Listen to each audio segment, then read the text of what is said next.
안녕하세요. 아들 하나 잘 키워내서 남들 앞에서 어깨 피고 당당하게 살고 있는 50대 주부예요. 결혼할 당시만 해도 단칸방에서 돈 없어 힘들게 살았는데 울 아들이 복덩이였는지 애가 태어나면서 신혼 내내 지내던 단칸방에서 방 2개짜리로 이사도 가고 조금씩 집 살림이 피기 시작했어요. 그래도 여유가 생긴 정도는 아니라 아들 초등학교 다닐 때까지만 해도 둘이 참 고생을 많이 했어요. 저도 유치원 보낼 무렵부터는 밖에 나가서 보험도 팔고 공장에서 아르바이트 하면서 열심히 살았고요.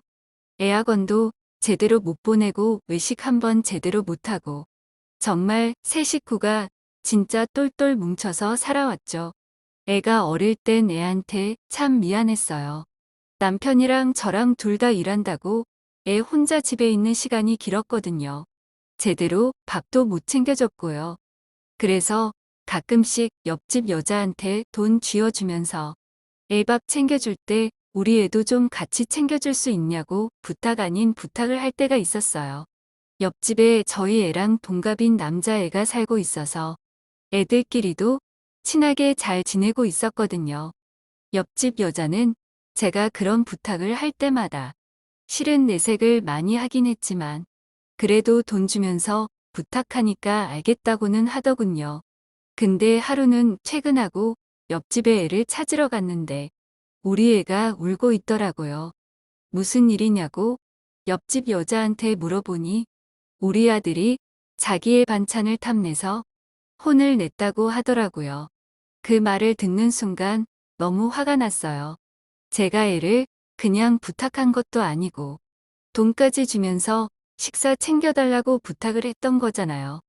근데 자기의 반찬에 손을 댔다고 혼냈다는 얘기를 들으니 설마 그동안 자기 애랑 우리 애를 다른 거 먹였던 건가 싶고 배신감에 화가 머리끝까지 나더라고요.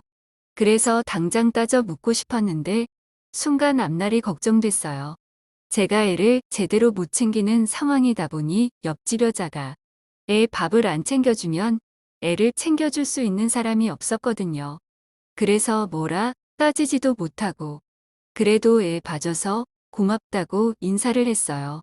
근데 옆집 여자가 오히려 저한테 따지더라고요. 언제까지 애를 맡길 셈이냐고요. 저희 애 때문에 본인 아들이 공부도 못하고 매일 같이 놀려고만 해서 방해된다면서 돈이 없으면 애를 낳지 말던가 감당도 못할 거. 낳긴 왜 낳아서 애먼 사람 고생시키냐고 하는데 애한테 먼저 집에 들어가 있으라고 하고 결국 그 여자와 한바탕 했어요. 내가 꽁으로 애 봐달라 했어요? 그리고 하루 종일 봐달라 한 것도 아니고 그냥 밥 좀 먹여달라고 한 건데 말이 너무 심한 거 아니에요? 내가 뭐려? 심하긴 뭐가 심해요? 철수 엄마는 애가 공부에 소질없어 방치하고 있는지 몰라도 우리 애는 아니라고요.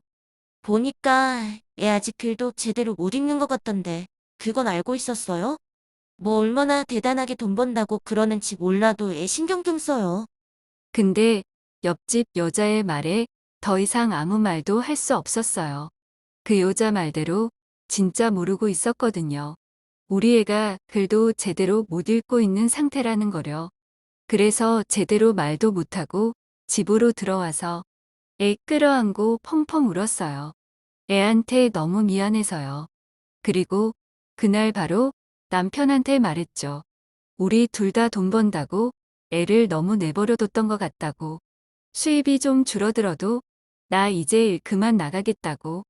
애 중학교 보낼 때까지는 집에서 애 케어 좀 할 테니 당신이 조금만 더 고생해달라고 그러니까. 다행히 남편이 알겠다고 하더라고요. 그래서 수입이 작아져 전보다 더 아끼고 살아야 했지만 애는 더 좋아했어요. 이제 집에 오면 엄마가 집에 있다고 제가 매일 집에 있어서 너무 좋다고 하는데 그동안 내가 너무 애한테 무관심해졌구나 싶어서 마음이 더 짠했어요. 그리고 옆집 여자랑은 그 이후로도 적당히 잘 지냈고요. 둘 다 애 키우는 집이고 옆집 살다 보니 앞으로도 계속 마주칠 텐데 계속 껄끄럽게 지내기도 뭔가 좀 그렇더라고요. 그래서 그냥 저냥 지내고 있는데 그 여자는 꼭 한 번씩 사람 속을 긋더라고요. 철수는 학원 여직 안 보내요? 학습지라도 시켜야 하는 거 아닌가? 하긴 돈이 없으니까 그것도 힘들겠네요. 우리 애는 이번에 유치원에서 상 탔어요. 얘가 머리가 너무 똑똑하다고 선생님들이 칭찬이 아주 자자하다니까. 자기 아들 잘났다고 저희 식구를 깔보면서 저런 말을 해대는데 그때마다 그냥 생각이 없어. 그러나 보다 하고 넘겼어요. 또 아직 미취학 아동이 공부를 잘하면 얼마나 잘하겠냐 하는 마음도 있었죠. 제 눈엔 우리 아들도 못지않게 똘똘한 것 같았거든요. 그래서 나중 되면 우리 아들이 충분히 더 잘할 수 있다고 생각했어요. 그런데 애가 초등학교에 입학한 후로는 옆 집여자의 무시가 좀 더 심해졌어요. 애 엄마들끼리 모임을 갖자면서 같은 단지 내 애 엄마들을 주도하더니 저한테는 수준 안 맞는 사람은 끼워줄 수 없다 하더라고요. 애라도 수준이 되면 모르겠는데 부모나 애나 둘 다 수준이 안 된다고 애초에 끼워달라고 하지도 않았는데 우리 애를 따돌리면서 저런 말을 하길래 오랜만에 또 한바탕 했어요. 누가 그 모임 들어간대요? 그리고 우리 수준이 뭐가 어때서요? 도대체 왜 걸핏하면 우리 집을 무시하고 우리 애를 무시하는 건지 참는 것도 한두 번이지 도저히 못 참겠더라고요. 어머, 무식해서 그런지 목소리도 크네. 그리고 막말로 수준이 어떻긴 어때요? 많이 차이 나지. 그쪽이랑 우리랑 같아요? 뭐가 달라요? 어차피 같은 단지 살고 같은 아파트 사는데. 그쪽이나 우리나 똑같지. 어머머, 똑같다뇨? 우린 이거 자가예요. 그쪽은 월세 살지 않아요? 근데 우리를 같은 급으로 묶는 건 좀 아니죠. 안 그래요? 그래서 내가 그쪽한테 빌붙기라도 했어요. 돈이라도 달라고 한 적 있냐고요. 하등 피해준 게 없는데 왜 사람을 무시해요? 나한테 그러는 건 참아도 우리 애한테 그러는 건 진짜 못 참아요. 그러니까 앞으로 말 조심해요. 알았어요? 옆집 여자에게 잔뜩 쏘아 붙이고 난 뒤 집에 들어온 저는 이를 바득바득 갈았어요. 두고 봐라. 누가 뭐래도 저 여자보다는 더 잘 살 거라고 결심을 했죠. 그 이후로 옆집 여자와는 아는 척도 안 했어요. 적당히 잘 지내는 것도 못하겠더라고요. 옆집 여자는 그 일 있고 나서 저를 더 무시하고 흉보는 것 같았지만 그냥 모른 척 무시했어요. 그리고 애가 초등학교 고학년에 접어들면서 저는 아침부터 낮까지 할 수 있는 아르바이트를 시작했어요. 그 돈으로 애 학원이라도 하나 보내주고 싶었거든요. 다행히 우리 애가 공부머리는 좋았는지 종합학원에 보내준 이후로 학교 공부를 곧 잘 따라가는 것 같더라고요. 학교에서 시험 쳤다고 하면서 시험지 갖고 오는 날이면 90점, 100점 맞는 경우가 아주 수두룩했어요. 어느 날은 이번에 수학 시험 어려웠는데 자기만 100점 맞았다고 자랑을 하는데 그 말은 대체 어떻게 들었는지 옆집 여자가 자기 애를 데리고 나와서 집 앞에서 떠들더라고요. 아들, 혹시 쟤 컨닝한 거 아니야? 그게 아니면 너는 하나 틀리고 쟤는 100점 받는 게 말이 돼? 아니야, 엄마. 수학은 철수가 나보다 더 잘해. 잘하긴 뭘 잘해. 네가 훨씬 더 잘하지. 아무리 생각해도 쟤가 컨닝한 게 맞는 것 같은데. 마치 저 들으란 듯 집 앞에서 저런 소리를 속닥거리는데 열이 뻗쳐서 득달같이 따졌어요. 컨닝은 무슨 컨닝이에요?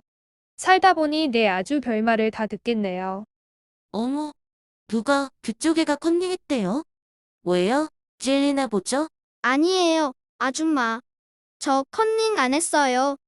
애는 저 따라 나와서는 잔뜩 기가 죽어서 아니라고 말하고 옆집 여자는 뻔뻔하게 굴고 미치겠더라고요. 계속 여기서 살아야 하나 마음이 너무 지치는 것 같았어요. 오죽하면 남편에게 그냥 다른 곳으로 이사 가면 안 되냐고 몇 번을 조를 정도였죠. 그러다 퇴근하고 집에 온 남편이 남들이 이름 들으면 알만한 회사에서 스카웃 제의가 들어왔다 하더라고요. 그 제안을 받아들이면 가족 모두 해외로 주재원도 몇 년 다녀올 수 있다고, 월급도 전보다 훨씬 많아져서 이제 제가 아르바이트 안 해도 애학원도 충분히 보낼 수 있다고 말하는데, 그날 온 가족이 부둥켜 안고 울었어요.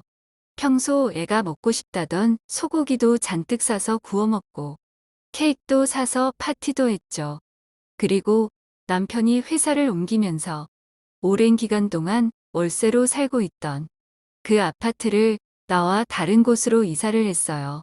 이사 날 옆집 여자가 잠깐 내다보는 것 같긴 했지만 신경 쓰지 않았어요. 소문 들었으면 우리가 더 큰 집으로 이사 가는 거 본인도 다 알 테고 이젠 진짜 더 잘 살 일만 남았다 생각했거든요. 이사를 간 이후로는 더 바쁘게 살았어요. 남편이 회사를 옮긴 지 얼마 되지 않아 바로 미주 쪽으로 주재원을 가게 됐거든요. 회사에서 집이며 여러 가지 편의를 봐줬지만 아무래도 다른 나라로 가는 일이다 보니 신경 쓸 게 한두 가지가 아니었어요. 남편은 남편대로 회사 일이 바빴고 아이 역시 새로운 환경에 적응할 수 있게 도와줘야 했기에 전보다 더 옆에 붙어서 서포터를 해줘야 했죠. 그리고 괜히 다른 학부모와 시비가 붙어 사이가 안 좋아지면 안 됐기에 이쪽 한인 학부모들 커뮤니티에서 서로 좋은 관계를 유지하며 잘 어울려 지내기 위해서 더욱 노력했어요. 아이는 처음엔 언어와 문화적 차이로 적응하기 어려워하더니 이내 금방 적응해서 곧바로 학교에서 두각을 나타내기 시작했어요. 중고등학교를 매우 우수한 성적으로 졸업하고 결국 원하는 대학에 입학했죠. 그리고 저희는 아이가 대학에 입학하면서 저와 남편은 아이만 두고 한국으로 귀국했어요. 남편 주재원 생활이 끝나서 한국으로 다시 돌아와야 했거든요. 다행인 건 한국에 있었을 때 사뒀던 집이 다시 돌아오니까 엄청 비싸졌더라고요. 그 덕분에 그 집을 팔고 더 좋은 집으로 이사를 갈 수 있었어요. 그리고 몇 년 후 아이도 대학을 졸업하고 다시 한국에 돌아왔어요. 외국계 기업의 제안을 받았는데 입사부터 과장으로 입사하게 됐다고 하더라고요. 그래서 이 회사 다니면서 회사 생활을 배운 뒤 창업을 하겠다고 하는데 저는 아들 하는 일이라면 뭐든 응원해주고 싶었기에 내 뜻대로 하라고 했어요. 그리고 아들은 전에 말했던 대로 3년 동안 착실히 회사 잘 다니다가 결국 본인 뜻대로 사표를 내고 나와서 창업회사를 하나 차렸죠. 아들은 처음 한 일이냐는 자리를 못 잡고 힘들어하더니 어느새 금방 자리를 잡았어요. 그래서 금세 그쪽 분야에서 탄탄하고 경쟁력 있는 회사 대표가 됐죠. 직원 수는 아직 그렇게 많다 볼 수 없지만 매출이 안정적이어서 애 아빠 말을 들어보니 안심해도 될 것 같더라고요. 젊은 날 애 키우면서 일한다고 그렇게 고생을 했는데 그래도 번듯한 회사의 대표가 된 애를 보니 마음이 뿌듯했어요. 남편 역시 걱정 없이 여직 회사 잘 다니고 있고 아들도 나름 잘 나가고 있고 우리 세 식구가 열심히 살면서 이뤄낸 것들이 자랑스러웠죠. 그리고 그럴 때마다 한 번씩 못 산다고 우릴 무시했던 그 여자가 떠올랐어요. 어떻게 지내고 있으려나? 사람 그렇게 무시하고 살더니 아직 잘 살고 있나? 생각했었죠. 언제 한번 이렇게 잘된 모습으로 마주쳐서 실컷 잘난 척 해주고 싶다는 생각도 했었는데 세상이 참 좁긴 좁은 게 진짜 만나게 되긴 하더라고요. 그것도 완전 예상치도 못하게 만났었어요. 그날은 그냥 밖에 사는 아들 얼굴도 한번 볼 겸 같이 밥 한 번 먹고 싶어서 미리 약속을 잡고 아들 회사로 간 날이었어요. 회사 앞에 도착했다는 제 연락을 받고 아들이 회사 앞으로 나왔었죠. 그래서 반갑게 아들한테 인사를 하려는데 누군가 대표님 하고 부르는 고함 소리가 들렸어요. 놀라서 보니까 웬 나이 지긋한 아줌마가 우리 아들 또래로 보이는 성인 남자의 팔목을 붙들고 아들한테 다가가더라고요. 뭐지? 싶어 보는데 얘기하는 걸 들어보니 웬 엄마가 자기 아들을 왜 떨어뜨렸냐고 따져 묻고 있었어요. 아니 대체 우리 아들이 왜 떨어진 거예요? 듣자 하니 그쪽이 대표라던데 이게 맞아요?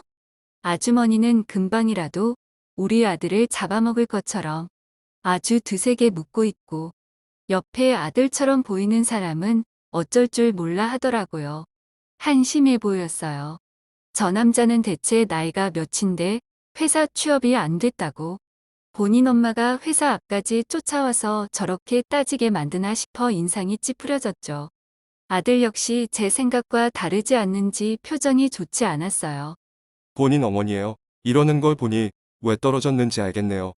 어떻게 다 큰 성인이 회사 면접 떨어졌다고 본인 어머니를 모시고 회사 앞으로 찾아오죠. 아들은 말도 제대로 못하고 서 있는 남자를 보며 말했어요. 그러자 그 남자의 팔을 붙들고 있던 그 남자의 엄마가 또 저희 아들한테 언성을 높이더라고요. 성인이면 뭐요? 엄마가 돼서 이 정도도 못해줘요? 내가 우리 아들 머리 자르는 미용실에도 같이 가는 사람이에요. 아주머니의 말에 아들은 기가 찬 듯 웃고 있었고 모든 상황을 지켜보던 저는 안 되겠다 싶어 아들한테 다가갔어요. 분위기를 환기해야겠다 싶었거든요. 아들은 제가 다가가자 금방 아는 척을 했어요. 이 사람들은 뭐니? 별일 아니에요. 이렇게 찾아오신 건 유감이지만 이미 결정된 일이라 결과가 정정될 일은 없습니다. 그럼 말씀 끝나셨으면 이만 가보겠습니다. 아들은 신경 쓰지 말라는 듯 저를 안심시키더니 아주머니와 남자분을 보고는 단호하게 말한 뒤 인사를 했어요. 가긴 어딜까요? 우리 애 좀 붙여달라니까. 하지만 아주머니는 포기하지 않았어요. 갑자기 제 아들 팔을 획 붙잡더라고요. 어머, 왜 이러세요? 몰상식한 행동에 저는 얼른 아들 앞에 서서 아들의 팔을 잡고 있는 아주머니의 팔을 잡았어요. 그리고 잡고 있는 손을 확 쳐냈는데 아주머니가 절 노려보더라고요. 근데 그 눈빛이 뭔가 낯설지 않았어요. 언젠가 많이 봤었던 것 같은 눈빛이랄까? 그래서 저도 모르게 얼굴을 자세히 들여다봤어요. 순간 그 아주머니도 제 얼굴을 뚫어져라 쳐다보더라고요. 그리고 거의 동시에 아 하고 서로 아는 척을 했어요. 세상에 그 여자였어요. 옛날에 그 작은 아파트에 월세 들어 살 때 거의 매일 우리 집을 과시하고 무시했던 그 옆집 여자요. 어머, 동수 엄마 맞죠? 저는 너무 놀랐지만 이내 여유를 찾고 웃으며 아는 척을 했어요. 근데 옆집 여자가 분명 절 알아본 것 같은데도 쉽게 아는 척을 못하고 머뭇거리더라고요. 제 말에 우리 아들도 놀랐는지 저한테 아는 분이냐고 작게 물었어요. 아들, 기억 안 나. 옛날에 우리 땡땡 아파트 살 때 옆집 살던 아줌마잖아. 얘는 그 집 아들 동수고. 동수 엄마 나 기억 안 나요. 뭐 그런 기억이 있는 것도 같고. 근데 여기서 뭐 하고 있는 거예요? 설마 아직도 아들 꽁무니 쫓아다녀요? 세상에 여기서 이렇게 만나다니 너무 놀랍고 신기한데 상황이 너무 웃겼어요. 그래서 저도 모르게 웃으며 물었는데 옆집 여자가 제 시선을 피하면서 있더라고요. 아니, 그게 아니라 우리 애가 떨어질 애가 아닌데. 어머, 동수 엄마 말 참 이상하게 하신다. 그럼 우리 아들이 떨어질 사람이 아닌데 떨어뜨렸다는 거예요. 다 떨어질 만하니까 떨어졌겠지. 그리고 면접 떨어졌다고 회사 대표를 찾아와요. 너무 웃기네. 옆집 여자는 제 말에 민망한지 고개를 못 들다가 그냥 가자는 자기 아들의 말에 못 이기는 척 끌려갔어요. 그 모습을 보고 있는데 피식하고 웃음이 났어요.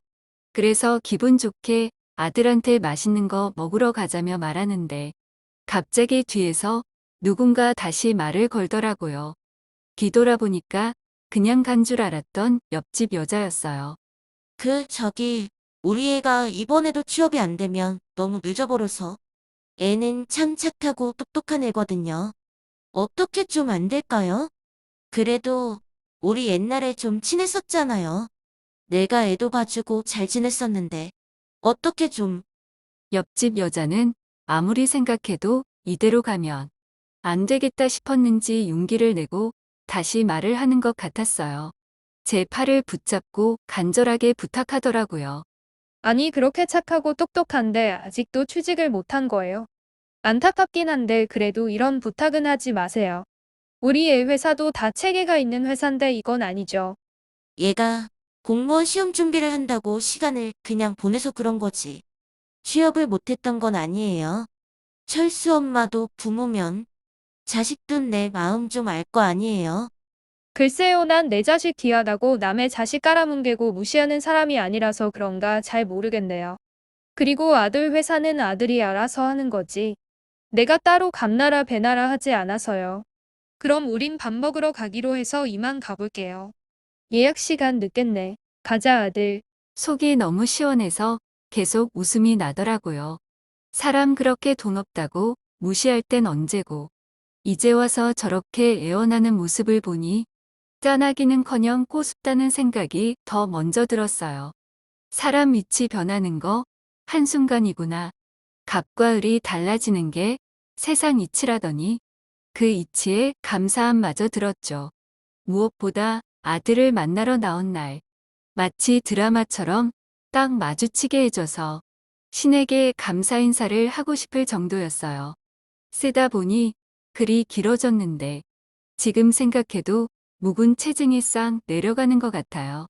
그럼 다들 건강 유의하시고 오늘도 좋은 하루 되시길 바랄게요.